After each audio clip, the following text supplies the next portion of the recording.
Ruošiesi slidinėti, o gal tiesiog su siaubu galvoji apie plikledį, laikas gerinti kūno balansą. Pirmam pratimui naudosime tušinuką.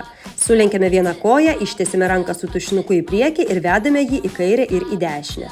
Akimis sekame tušinuką. Pamatysite, kaip kūnas įsitemps bei įdarbins visus vidinius raumenis. Ta patį pakartojame, tik tušinuką vedame į viršų ir žemyn. Akis seka paskui tušinuką. Abu pratimus pakartojame ir kitai pusiai. Kitas pratimas – stovime ant vienos kojos, o rankomis priešais akis piešiame aštuonetus. Akimis sekame piešimo kryptį. Ta patį atliekame ir kitai kojai. Ir vienas kiek sunkesnis pratimas – lenkiame koją ir tiesime abi rankas į viršų, toliau rankos atsidaro bei atvedame koją į šoną ir po to tiesime rankas į priekį, o koją atgal.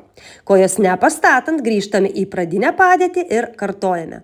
Iš pažiūros lengvi pratimai gali ženkliai pagerinti tavo koordinaciją ir stabilumą.